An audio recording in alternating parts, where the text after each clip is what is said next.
ನಮಸ್ಕಾರ ವೀಕ್ಷಕರೇ, ನಾನು ಡಾಕ್ಟರ್ ಪತಂಜಲಿ ಶರ್ಮಾ, ಬ್ರಹ್ಮರ್ಷಿ ದೈವರಥ ಗೋಶಾಲೆ, ಅಶೋಕವನ, ಗೋಕರ್ಣ. ಇವತ್ತು ನಾನು ಮಹಾಬಲೇಶ್ವರನ ಪುಣ್ಯಕ್ಷೇತ್ರ ಆಗಿರುವಂತ, ದಕ್ಷಿಣ ಕಾಶಿ ಅಂತಾನೆ ಪ್ರಸಿದ್ಧವಾಗಿರುವಂತ ಗೋಕರ್ಣದಲ್ಲಿ ಇದ್ದೀನಿ. ಈ ಒಂದು ಗೋಕರ್ಣದಲ್ಲಿ ಒಂದು ಸೈಡ್ ಇಂದ ಕಡಲ ತಡಿಗಳು, ಬೋರ್ಗರೆವ ನಾದ, ಇನ್ನೊಂದು ಭಾಗದಲ್ಲಿ ಪರ್ವತ ಶ್ರೇಣಿ ಅಂತ ಒಂದು ಭಾಗದಲ್ಲಿ ಬ್ರಹ್ಮರ್ಷಿ ದೈವರಾತರು ಮಂತ್ರದ್ರಷ್ಟಾರರಾಗಿ ಗೋಶಾಲೆಯನ್ನ ಪ್ರಾರಂಭ ಮಾಡ್ತಾರೆ. ಅವರು ತೋರಿಸಿದ ಹಾದಿಯಲ್ಲಿ ಇವತ್ತು ನಾವು ಮುನ್ನಡೆದು ಅವರ ಹೆಸರಿನಲ್ಲೇ ಬ್ರಹ್ಮರ್ಷಿ ದೈವರಥ ಗೋಶಾಲೆಯನ್ನ ಪ್ರಾರಂಭ ಮಾಡಿರುವಂತಹದ್ದು. ನಮ್ಮ ಬ್ರಹ್ಮರ್ಷಿ ದೈವರಥ ಗೋಶಾಲೆಯಲ್ಲಿ ಸುಮಾರು 150ಕ್ಕಿಂತ ಹೆಚ್ಚಿಗೆ ದೇಸಿ ಹಸುಗಳಿವೆ. ವಿಶೇಷವಾಗಿ ಮಲೆನಾಡು ಗಿಡ್ಡ ಹಾಗೂ ಗಿರ್ ಜಾತಿ ಹಸುಗಳನ್ನ ನಾವಿಲ್ಲಿ ಸಾಕಿ ಸಲ್ಲುತ್ತಾ ಇದ್ದೇವೆ. ತಮ್ಮೆಲ್ಲರ ಸಹಕಾರದಿಂದ ಇವತ್ತು ನಾವು ಇವೆಲ್ಲ ಗೋಗಳನ್ನ ತುಂಬಾ ಪ್ರೀತಿಯಿಂದ ಸಾಕ್ತಾ ಇದ್ದೇವೆ.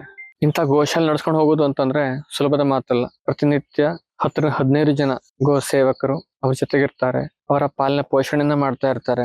ಅವರಿಗೆ ಹುಲ್ಲು ಹಾಕ್ಬೇಕು, ಹುಲ್ ಮಾಡಬೇಕು, ಬೆಳಗ್ಗೆ ಅವುಗಳನ್ನ ಬೆಟ್ಟಕ್ಕೆ ಬಿಡ್ಬೇಕು, ತಗೊಂಡ್ಬರ್ಬೇಕು.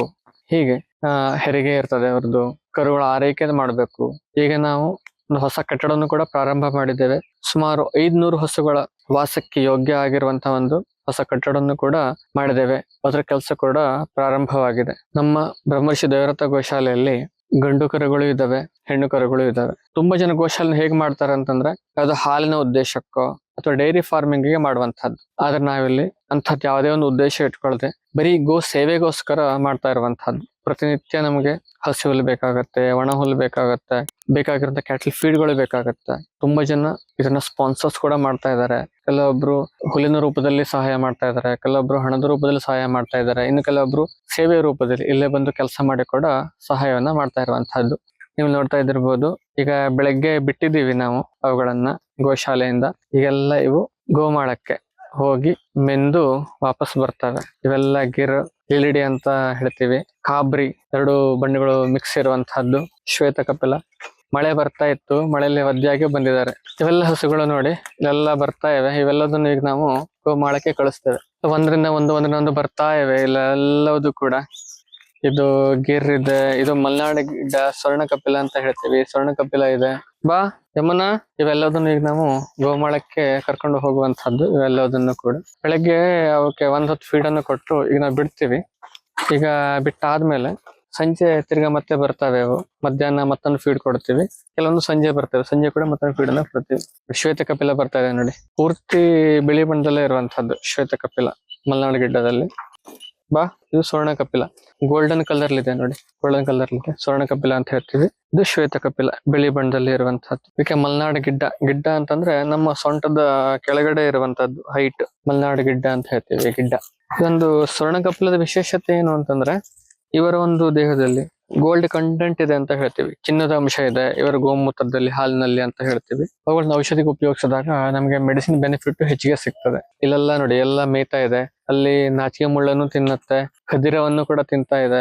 ಈ ಔಷಧಿ ಗಿಡಗಳನ್ನೆಲ್ಲ ತಿಂತವೆ. ಆ ಔಷಧಿ ಗಿಡಗಳನ್ನ ತಿಂದಾಗ ಅವರ ಒಂದು ದೇಹದಲ್ಲಿ ಅವೆಲ್ಲ ಔಷಧಿ ಗುಣಗಳು ಹೋಗಿ ಅದು ಹಾಲಿನ ರೂಪದಲ್ಲಿ ಹಾಗೂ ಗೋಮೂತ್ರದ ರೂಪದಲ್ಲಿ, ಗೋಮಯದ ರೂಪದಲ್ಲಿ ಬರುವಂತಹದ್ದು. ನೋಡಿ, ಇಲ್ಲಿ ನಾವು ಇವುಗಳಿಗೆ ಅಂತ ಸಾವಯವ ರೀತಿಯಲ್ಲಿ ಹುಲ್ಲನ್ನ ಬೆಳೆಸಿದ್ದೇವೆ. ಹೇಗೆ ಹುಲ್ಲು ಬೆಳೆದಿದೆ ನೋಡಿ. ಹೀಗೆ ನೈಸರ್ಗಿಕವಾಗಿ ಬೆಳೆದಿರುವಂತಹ ಹುಲ್ಲುಗಳನ್ನು ತಿಂದಾಗ ಅವರ ಆರೋಗ್ಯದಲ್ಲಿ ತುಂಬಾ ಸುಧಾರಣೆ ಆಗುತ್ತೆ. ನ್ಯಾಚುರಲ್ ಆಗಿ ಬೆಳೆದಿರುವಂತಹದ್ದು. ಇಲ್ಲಿಂದ ಪೂರ್ತಿ ಮುಂದುವರೆಗೂ ಕೂಡ ಹುಲ್ಲನ್ನ ಬೆಳೆಸಿದ್ದೀವಿ. ಇದು ನೋಡ್ಲಿಕ್ಕೆ ನಿಮ್ಗೆ ಇದು ಫಾರ್ಮುಲಾ ಕಣ್ಣಂಗ್ ಕಾಣ್ಬೋದು. ಇದು ಫಾರ್ಮುಲಾ ಅಲ್ಲ, ಇದು ನ್ಯಾಚುರಲ್ ಆಗಿ ಬಂದಿರೋ ಹುಲ್ಲನ್ನೇ ಅವುಗಳಿಗೆ ಗೊಬ್ಬರವನ್ನು ಹಾಕಿ ಕೊಟ್ಟಿದ್ದೀವಿ. ಇಲ್ಲಿ ನಾವು ಬರೀ ಔಷಧಿ ಗಿಡಗಳಿಗೆ ಗೊಬ್ಬರ ಹಾಕುವಂತದ್ದಲ್ಲ, ಹುಲ್ಲಿನ ಗಿಡಗಳಿಗೂ ಕೂಡ. ಅಲ್ಲ ಕಡ್ಬ, ಇದು ಫಾರ್ಮುಲಾ ಇಟ್ಟದ್ದು ಸಾದಾ ಹುಲ್ಲು ನೋಡಿ. ಕಡ್ಬ ಹೇಳ್ತಾ ಇದ್ದಾನೆ, ಇದು ಸಾದಾ ಹುಲ್ಲು. ಇಲ್ಲಿ ನೀವು ಬುಡ ನೋಡ್ರೆ ಕಾಣುತ್ತೆ. ಇಲ್ಲಿ ನಿನ್ನೆ ಸ್ವಲ್ಪ ಕಟಿಂಗ್ ಮಾಡಿದ್ರು, ಬುಡ ನೋಡ್ರೆ ಕಾಣುತ್ತೆ. ಸಾದಾ ಹುಲ್ಲು ಇದು ಫಾರ್ಮುಲಾ ಅಲ್ಲ. ನಾವಿಲ್ಲಿ ಗೊಬ್ಬರವನ್ನ ಹಾಕಿರೋದ್ರಿಂದ ಅಷ್ಟು ಚೆನ್ನಾಗಿ ಅದು ಬಂದಿದೆ. ಹೀಗೆ ನಾವು ನೈಸರ್ಗಿಕವಾಗಿ ಬೆಳೆದಿರುವಂತಹ ಹುಲ್ಲುಗಳನ್ನ ಕೊಟ್ಟಾಗ ಅವರ ಆರೋಗ್ಯದಲ್ಲಿ ತುಂಬಾ ಸುಧಾರಣೆ ಆಗತ್ತೆ, ನೈಸರ್ಗಿಕ ಡೆವಲಪ್ಮೆಂಟ್ ಆಗತ್ತೆ. ಹಾಗೆ ನೀವು ಈ ಕಡೆಗೆ ನೋಡಿದ್ರೆ ಎಲ್ಲ ನೋನಿ ಗಿಡಗಳಿದೆ ನೋಡಿ. ಇಲ್ಲೆಲ್ಲ ನೋನಿ ಗಿಡಗಳಿದೆ. ನೋನಿ ಕಾಯಾಗಿದೆ, ನೋನಿ ಹಣ್ಣಾಗಿದೆ. ಇದಕ್ಕೆ ಪರುಷಕ ಅಂತ ಹೇಳ್ತೀವಿ. ಪರುಷಕ ಗಿಡ ಇದೆ, ನೋನಿ ಕಾಯಿ ಆಗಿದೆ. ಇಲ್ಲಿ ನೋನಿ ಹಣ್ಣು ಕೂಡ ಆಗತ್ತೆ. ನೋನಿಯನ್ನು ನಾವು ಸಾಮಾನ್ಯವಾಗಿ ನರಗಳಿಗೆ ಸಂಬಂಧಪಟ್ಟ ಸಮಸ್ಯೆಗೆ ಕೊಡ್ತೀವಿ. ನರು ಪ್ರಾಬ್ಲಮ್ ಇದ್ದಕ್ಕೆಲ್ಲ ಕೊಡ್ತೀವಿ. ಪ್ಯಾರಲಿಸಿಸ್ ಕೂಡ ತುಂಬಾ ಚೆನ್ನಾಗಿ ಕೆಲಸ ಮಾಡುತ್ತೆ. ಸ್ವಲ್ಪ ಸ್ಮೆಲ್ ಇರುತ್ತೆ ಇದು ನೋಡ್ಲಿಕ್ಕೆ, ಆದ್ರೆ ಔಷಧಿ ಗುಣ ಮಾತ್ರ ತುಂಬಾ ಇರುತ್ತೆ ಇವುಗಳಲ್ಲಿ. ಇವುಗಳನ್ನು ನಾವು ನರಗಳ ಸಮಸ್ಯೆ ಇದ್ದಾಗ, ಪ್ಯಾರಾಲಿಸಿಸ್ ಸಮಸ್ಯೆ ಇದ್ದಾಗ, ಕಾಲು ನೋವಿನಲ್ಲಿ, ಬೆನ್ನು ನೋವಿನೆಲ್ಲ ಉಪಯೋಗಿಸ್ತೇವೆ. ಇವುಗಳ ಟ್ಯಾಬ್ಲೆಟ್ ಅನ್ನು ಕೂಡ ನಾವು ಮಾಡ್ತೇವೆ. ಇವುಗಳ ಸಿರಪ್ ಅನ್ನ ಮಾಡ್ತೇವೆ. ನೋನಿ ರಸಾಯನವನ್ನ ಮಾಡ್ತೇವೆ. ಹೀಗೆ ಬೇರೆ ಬೇರೆ ಫಾರ್ಮುಲೇಷನ್ ಗಳಿಂದ ನಾವು ನಮ್ಮ ಆಸ್ಪತ್ರೆಯಲ್ಲಿ ಇವುಗಳನ್ನ ಉಪಯೋಗಿಸ್ತೇವೆ. ಇದರ ಪಕ್ಕದಲ್ಲೇ ಖದಿರ ಗಿಡ ಇದೆ. ಖದಿರವನ್ನು ಕೂಡ ನಾವು ಔಷಧಿಯಲ್ಲಿ ಉಪಯೋಗಿಸ್ತೇವೆ. ಗಂಟ್ಲ ಸಮಸ್ಯೆಗೆ ಉಪಯೋಗಿಸ್ತೇವೆ. ಥ್ರೋಟ್ ಇನ್ಫೆಕ್ಷನ್ ಆದಾಗ ಉಪಯೋಗಿಸ್ತೇವೆ. ಹಾಗೂ ಅದನ್ನು ನಾವು ಹೋಮ ಹವನಗಳಲ್ಲೂ ಕೂಡ ಉಪಯೋಗಿಸುವಂತಹದ್ದು. ಪಕ್ಕದಲ್ಲಿ ನುಗ್ಗೆ ಗಿಡ ಇದೆ, ಮದನ ಫಲ ಇದೆ, ಪರುಷಕ ಇದೆ. ಹೀಗೆ ತುಂಬಾ ಔಷಧಿ ಗಿಡಗಳು ಕೂಡ ಇರುತ್ತೆ. ನಾವು ಹುಲ್ಲುಗಳನ್ನು ಒಂದ್ ಸೈಡ್ ಬೆಳೆಸ್ತಾ ಇರ್ತೇವೆ, ಹಾಗೂ ಹುಲ್ಲುಗಳ ಜೊತೆಗೆ ಔಷಧಿ ಗಿಡಗಳನ್ನು ಕೂಡ ಬೆಳೆಸ್ತಾ ಇರ್ತೇವೆ. ನೋಡಿ, ಎಲ್ಲಾ ಬಳ್ಳಿಗಳನ್ನ ತಕೊಂಡು ತಿಂತಾ ಇದೆ. ಬಲಮೂಲ ಇದೆ. ಇದು ಕಪಿಕಚ್ಚು ಬಳ್ಳಿಯನ್ನು ಕೂಡ ತಿಂತವೆ. ಹೀಗೆ ನಾವು ಪ್ರತಿನಿತ್ಯ ಬೆಳಿಗ್ಗೆ ಅವುಗಳಿಗೆ ಫೀಡ್ ಅನ್ನ ಕೊಟ್ಟು ಹುಲ್ಲುಗಳನ್ನ ಹಾಕಿ ಅವುಗಳನ್ನ ಗೋಮಾಳಕ್ಕೆ ತಗೊಂಡೋಗಿ ಬಿಡ್ತೇವೆ. ನಮ್ಮ ಗೋಶಾಲೆ ಇರುವಂತಹ ಸಿಬ್ಬಂದಿಗಳು, ಗೋಪಾಲಕರು ಅವುಗಳನ್ನ ತಕೊಂಡು ಹೋಗಿ ಬಿಟ್ಟು ಬರ್ತಾರೆ ಗೋಮಾಳಕ್ಕೆ. ಮಧ್ಯಾಹ್ನ ಅಥವಾ ಸಾಯಂಕಾಲ ತಿರ್ಗಾ ತಗೊಬಂದು ಕಟ್ತವೆ. ಅದಕ್ಕೆ ಮತ್ತೆ ಫೀಡ್ ಅನ್ನ ಕೊಡ್ತೇವೆ. ಬೆಳಗಿಂದ ಸಂಜೆವರೆಗೆ ಹೊರಗಡೆ ಸಿಗುವಂತ ಎಲ್ಲ ಸಪ್ಪುಗಳನ್ನೆಲ್ಲ ತಿಂತವೆ.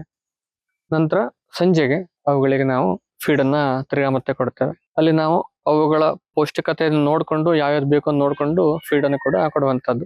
ತಾವು ಕೂಡ ಇಲ್ಲಿ ಬಂದು ಗೋ ಸೇವೆಯನ್ನ ಮಾಡ್ಬೋದು, ಗೋ ಪಾಲನೆಯನ್ನ ಮಾಡ್ಬೋದು. ನೀವು ಕೂಡ ನಮ್ಮ ಗೋಶಾಲೆಗೆ ಕಾಂಟ್ರಿಬ್ಯೂಷನ್ ಅನ್ನ ಮಾಡ್ಬೋದು, ಸ್ಪಾನ್ಸರ್ನು ಕೂಡ ಮಾಡ್ಬೋದು. ಒಂದು ಕಟ್ಟಡ ಕೂಡ ನಡೀತಾ ಇದೆ. ಕೆಲವೊಂದು ಸ್ಪಾನ್ಸರ್ ಕೂಡ ಮಾಡ್ತಾ ಇದ್ದಾರೆ. ಕಟ್ಟಡಕ್ಕೆ ಬೇಕಾಗಿರೋ ಸಾಮಗ್ರಿಗಳಿರ್ಬೋದು, ಇದಕ್ಕೆ ಬೇಕಾಗಿರೋ ಮೇವುಗಳಿರ್ಬೋದು, ಅವುಗಳನ್ನು ಕೂಡ ನೀವು ನಮ್ಮ ಬ್ರಹ್ಮರ್ಷಿ ದೈವತ ಗೋಶಾಲೆಗೆ ಸ್ಪಾನ್ಸರ್ನ ಮಾಡಬಹುದು. ಹೆಚ್ಚಿನ ಮಾಹಿತಿಗಾಗಿ ನೀವು ನಮ್ಮ ಆಫೀಸ್ ಸಂಖ್ಯೆ ಆಗಿರುವಂತ 8762845044 ನಂಬರ್ಗೆ ಕಾಂಟ್ಯಾಕ್ಟ್ ಮಾಡಬಹುದು. ನಿಮಗೆ ಮತ್ತು ಹೆಚ್ಚಿನ ಮಾಹಿತಿಗಳು ಸಿಗ್ತದೆ. ಹೀಗೆ ತಿರ್ಗಾ ಮತ್ತೆ ಗೋಮಾಳಕ್ಕೆ ಬಂದಾಗ ನಿಮಗೆ ಹೊಸ ವಿಡಿಯೋವನ್ನ ಮಾಡಿ ನಮ್ಮ ಗೋಶಾಲೆ ಚಾನಲ್ಗೆ ಅಪ್ಲೋಡ್ ಮಾಡ್ತೇನೆ. ಫಾಲೋ ಮಾಡ್ತಾ ಇರಿ, ನೋಡ್ತಾ ಇರಿ. ಪ್ರತಿಯೊಬ್ಬರು ಕೂಡ ಗೋ ಸೇವೆಯಲ್ಲಿ ಹಾಗೂ ಗೋಪಾಲನೆಯಲ್ಲಿ ಪಾಲ್ಗೊಳ್ಳಿ. ಜೈ ಗೋಮಾತಾ. ನಮಸ್ತೆ.